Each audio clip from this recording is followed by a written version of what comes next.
After coming in third for 3 straight elections, the Ontario Liberals are searching for their comeback story. Liberal MP Nathaniel Erskine-Smith wants to write it as the next leader, and although it would mean leaving his seat in Parliament, he still received encouragement from Prime Minister Mark Carney. But this weekend, those plans collapsed when Erskine-Smith lost a Liberal nomination race in Scarborough Southwest by just 19 votes to Ahansal Hafiz, a pizza store franchisee. Well, today, Erskine-Smith has filed an appeal of those results, alleging serious irregularities. And Nathaniel Erskine-Smith joins me now. Mr. Erskine-Smith, it's good to see you. Thank you for taking the time, sir. Good to see you too. Interim Ontario Liberal Party leader John Fraser, he stands by the results. He says it was a good process. Why are you filing this appeal? I took the time to debrief with a range of scrutineers, and people should know these are not overly partisan folks here. You've got lawyers who are coming at this from Bay Street experience and reviewing all the evidence and saw what happened on that day. And our chief scrutineer has 25 years of political experience. His name's Andreas Katsouris. He's got experience all around the world in elections, training and participating in election observer missions from Yemen to Ukraine. And they all came to me and said, here are a range of irregularities that you need to take seriously. And look, it would be easier to say we accept the results and we move on and life is what it is and not keep fighting, and it's taxing to fight just on a personal level, but integrity of the process matters. And here are just a few examples, just so people at home understand. Right. Number one, there are 34 more votes in the ballot box than there were recorded voters that were struck off the list as having voted, and the margin of we lost by 19 votes, okay? So on that basis alone, there's a real challenge. But beyond that, the process was full of problems. From people in the ballot box being instructed how to vote, including on speakerphone, including on video calls in the ballot box, getting instructed how to vote while they were marking their ballot.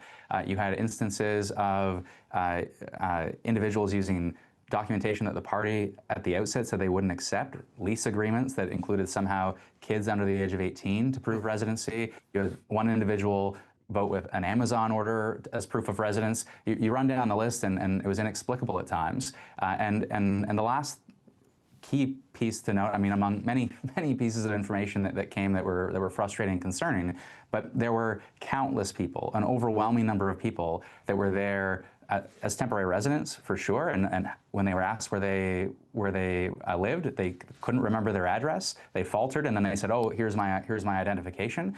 Right. And there were dozens and dozens and dozens of people who were taking pictures of their ballot. And the advice that I got from Andreas Katsouris, with this 25 years of experience around the world, he said, "Look, in other jurisdictions, when we see this, it's evidence of vote buying." Okay, so I want to touch on that because there's a lot there. 34 more ballots than there were names with a margin of 19. I take your point on that, and as I understand it, one of the ballot sheets was completely missing where they cross off names, so some people could have potentially voted more than once based on that lack of control, is what that could mean. But the identification, I mean, the Federal Liberal Party has done away with people who aren't citizens or permanent residents voting in contests, but students and temporary residents can still vote in the provincial Liberal votes. So foreign identification could work. I take your point on the Amazon. I can mail an Amazon package anywhere. It doesn't mean I live there. I can see where that would be a problem. But on this vote buying characterization, people are taking a picture of their ballot as what? Proof that this is how they voted, is how it would be turned in to prove that you did what you were contracted to do? Is that what you're kind of alleging or implying here with that? Well, look, this is, just to be crystal clear, like, I didn't think twice about this. When it was told to me, you know, people take ballot pictures as jokes sometimes, I guess, sure. But when you see it at scale, I guess the question, and Andreas has more experience around the world in a range of elections. You know, I run down the list, like over a dozen countries he's participated in election observer missions or trained individuals. And he said, it's not just me. Like, you talk to election experts around the world, this is what the concern would be, and this is pretty common knowledge.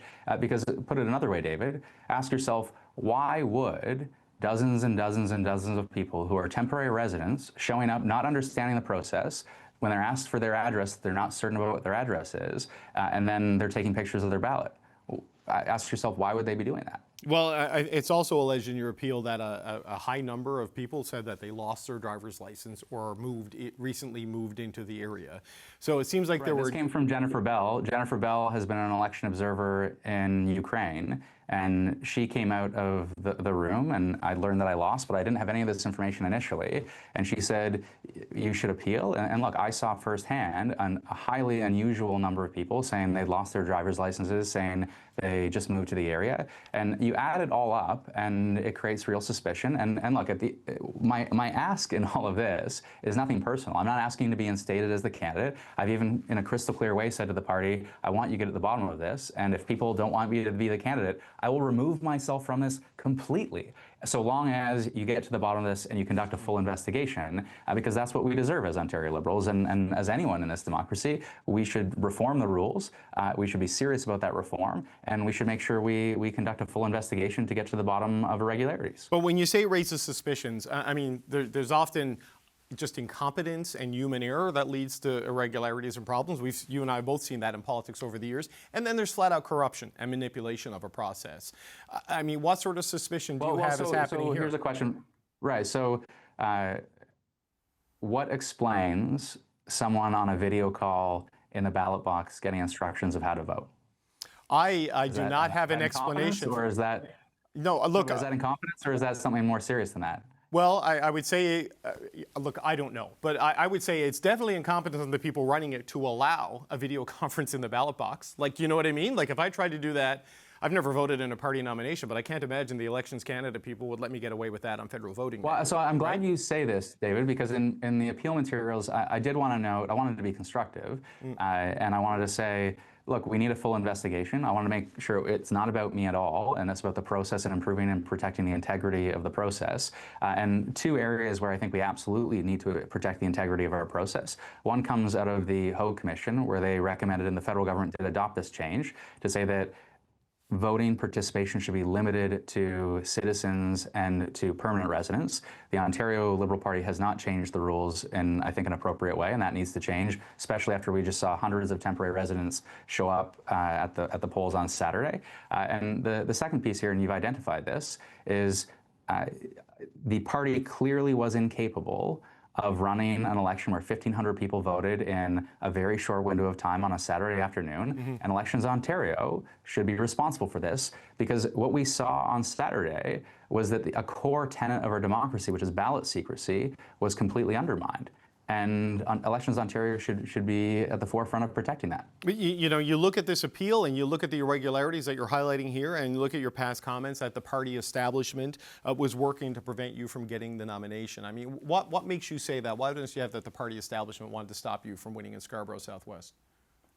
I mean, they've said so themselves. I think you have, look, I don't want to get too in the weeds on this, because like I want to be squarely focused on the process here and how we improve the process and how we make sure something like this never happens again. But look, I mean, Tom Allison, who's a longtime old guard establishment for the Ontario Liberal Party, he was chief scrutineer for Mr. Hafiz, and when asked about why he was there, he said, I'm here to save the party, ostensibly to save the party from me, I suppose.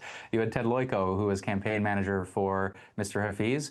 Ted Loyko, who previously was running a nomination campaign for Han Dong, and has long-standing ties to Mr. Allison and to the party. You had Alexis Levine there. You had Jack Siegel there. You run down the list. There were all sorts of people who were there supporting opponents and making sure that we were unsuccessful. That's okay, by the way.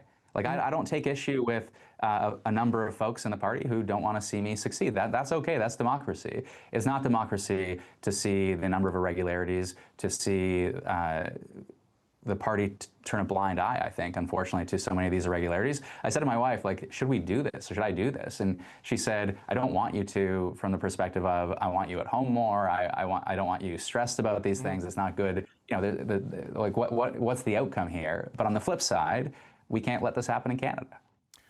So on your immediate next steps, I mean, the appeal is filed. Either the result potentially stands, and either way, your battle for Scarborough Southwest is over, or you said you will withdraw in return for an investigation. So you've kind of moved on from this particular nomination in this particular provincial riding.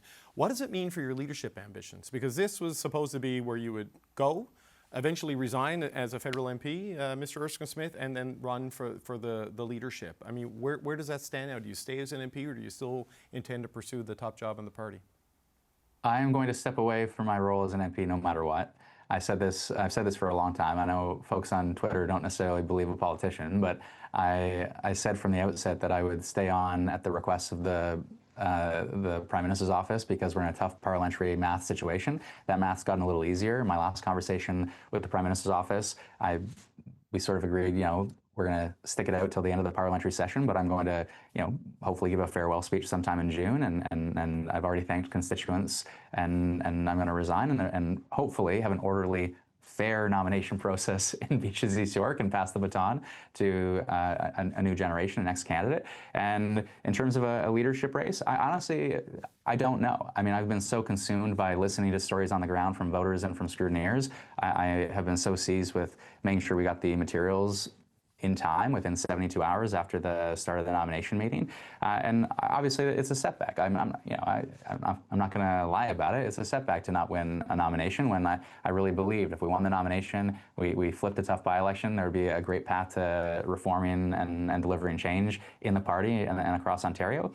It's still true that we need change across Ontario and change in the Ontario Liberal Party, but I'm not sure if I'm the person to deliver that change. I'm going to listen to the team, and we'll see. Is there a timeline, just as a quick final point, of when you might make that decision? Because I know there's not a lot of time, to make the call with the vote coming in the fall. But obviously, you'd like to finalize what your next chapter is going to be in your life. So when do you think we'll get a clear answer? Not a final answer.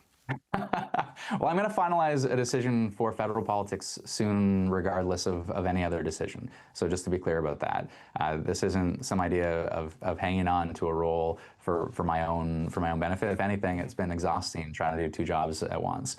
In terms of a timeline on next steps provincially, I'm not sure just yet. I'm going to reflect. I'm going to talk to the team, and maybe there's some world of people out there in Ontario who want change desperately the way I do, but are also willing to join the Ontario Liberal Party. If that's the case, maybe there's a path. But if not, there are lots of good people who want to put their name on a leadership ballot, and I'm going to be helping to reform this party one way or another. Nathaniel Erskine-Smith, we always appreciate the time. Thanks for joining us. I know it must be a busy day and a tough day, but thank you for being here on Power and Politics, sir. Much obliged. I want to get to, an appeal in Ontario and some electoral drama there involving the Ontario Liberal Party, because Liberal MP Nathaniel Erskine-Smith is appealing the results of a provincial nomination battle, one that he lost by 19 votes. And Erskine-Smith, who now says he's reconsidering his intentions to run for the Ontario Liberal Party leadership, he's alleging multiple serious irregularities in the nomination race. Have a listen. Ask yourself, why would dozens and dozens and dozens of people who are temporary residents showing up, not understanding the process, when they're asked for their address, they're not certain about what their address is, and then they're taking pictures of their ballot? Ask yourself, why would they be doing that? The party clearly was incapable of running an election where 1,500 people voted in a very short window of time on a Saturday afternoon, and Elections Ontario should be responsible for this, because what we saw on Saturday was that a core tenet of our democracy, which is ballot secrecy, was completely undermined.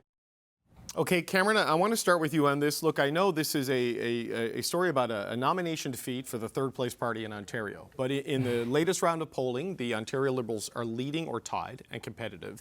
And clearly, Liberal circumstances have changed nationally. But the stuff that Nate Erskine-Smith is talking about there, Amazon package delivery slips being used as proof of residency? I mean, whew. What do you make of what we've heard there and what this could mean for that leadership race? Well, it sounds off, to put it lightly.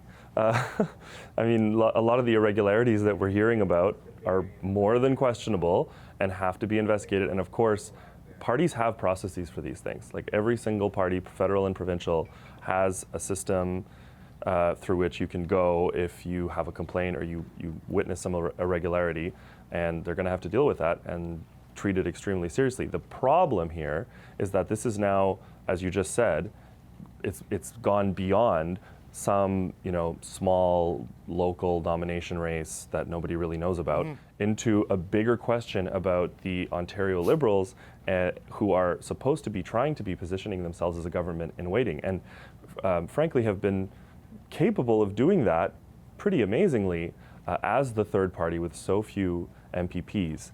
As Doug Ford has been, his popularity has been flagging. Right. So What they have to do with this now is treat this very seriously and try and do so in a quiet way so that this can just be dealt with, and they can talk about affordability, and they can talk about housing, and they can talk about infrastructure and transit and all the other stuff that people actually care about, and position themselves, whomever the new leader is going to be, as that government in waiting to replace Doug Ford. This type of nomination battle stuff, as important as it is to be dealt with by the party and by the party processes, is not what's gonna do them any favors in the election. No, but Emily, there's a lot in there, right? Like people being instructed, according to Nate Erskine-Smith, on a video chat, a FaceTime while they're in the ballot box. Like I didn't know you could take your phone out and you voted in these things. The Ontario Liberal Party did not adopt the rules recommended by Justice Hogue to limit voting to citizens and permanent residents. They allow temporary residents to vote, and that led to some questions about IDs. He may very well decide not to seek the leadership now, so this has the potential to become a bigger thing. What do you make of what we heard today? In my head, it's already a bigger thing because I feel like it's the second time I'm going through this story in basically 6 months. Pablo Rodriguez, federal minister, was the leader of the Quebec Liberal Party and was forced to resign due to this scandal late last fall when it came to the rules of his nomination race. And it engulfed the Quebec Liberal Party for weeks about alleged brownies, e.g. paying people for vote. There was a bill that was put forward to trying to clean up some of the gaps that allowed for ethical irregularities that were not necessarily irregularities legally in Election Quebec. And so there's, I think, a similar spring cleanup that needs to happen in Ontario. I'm wondering if it's going to be as long for us to actually have a sense of what's going on and who's responsible for what and what actually happened, because the more you waste weeks on trying to figure out the truth, the harder it is for you to even get your message across and be effective as a party trying to be in Parliament. Mm-hmm. And so it's going to be very hard, I think, on the Ontario Liberal, because at this point I'd say it's the Liberal brand that is being affected, because I'm talking about the two largest provinces in this country being affected by such stories in less than 6 months. So I think there is something there that needs to be looked into. And I really hope it cleans up, because in this state of people not trusting democracy, this is the last sort of stories that we need right now. Yeah, Peter MacKay, 34 more votes in the ballot box, according to Nate Erskine-Smith, than was recorded on the voting sheets. An entire page missing of people who've been handed ballots with witnesses suggesting people may have voted more than once. I mean, Nate Erskine-Smith says he's given up on this. I will not run. I will not seek nomination. Just do an investigation. There's a lot in this for a little nomination in Scarborough. Well, there really is, David. This is messy. It's multifaceted. It's almost like a Canadian version of House of Cards. You had candidate not resigning but running provincially. You had the neighboring riding where all of this took place from, where Nate represents federally. The nomination had been secured by this same individual, Mr. Hafiz, I believe, who was a restaurateur, obviously very well organized within the Bangladeshi community, and came out in force. And, you know, the rules, as were pointed out, are a bit sketchy to begin with. But I'll tell you, having been through nominations and leaderships, this goes on more often than not, and it's ugly. It's a dark side of politics. Interference in nominations is nothing new. This is not a comment about Mr. Erskine-Smith personally, but he's acting sort of naive that this could possibly have happened to him, albeit he had much larger ambitions to win the leadership. So, it's political hara-kiri to try to take this into the courts. And to mix metaphors, you live by the sword, you die by the sword. Yeah, Nathan Cullen, last word to you. I mean, it can be like House of Cards, but often it's with the cast of Veep. It sometimes is a bit more farce than it is deep strategy. And some of the irregularities that are being alleged here they're kind of cartoonish, right? In like the Amazon label as a proof of address. I mean, if I send something to you, I don't get to vote in British Columbia. Like, it's crazy, right? I mean, last word to you on this, Nathan. It depends on who you're voting for, David. Are you voting for Yes. me? Then, well, Yes, maybe it's enough. This is a headache the Liberal Party of Ontario did not want. Right? They want a clean process on their leadership. As Emily said, they're up in the poll. I mean, never has a provincial party done so little and gained so much in the polls. They just, by existing, here we are, they have a shot at government. So they want these things not to happen. Just today, someone was lamenting that our federal leadership, where Avi Lewis was selected, wasn't dramatic enough. And I can now happily say the lack of intense drama and court cases and allegations is something you wish for in a leadership race so that you can get on with the larger conversation outside of the machinations of the party. The fact that Nate isn't going to run and just wants the investigation, I think lends some credibility to what he's saying, that it needs to be investigated. Definitely. And his potential solution has been floated before, where Elections Ontario is the one that must, conduct these things because they matter so much. Especially in ridings where winning the nomination is a de facto winning the seat. Not the case in Scarborough, but in many ridings. That's where the heavy thing happens. And as Peter says, that's where the shenanigans really go on, not in the general. It happens in the nomination process.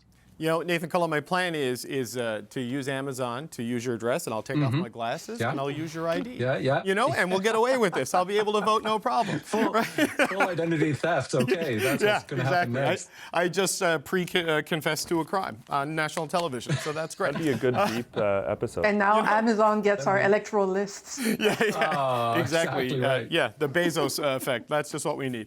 All right, gang, thanks so much. Appreciate all of you for being here. Emily Nicola, Nathan Cullen, Cameron Ahmad, and Peter McKay.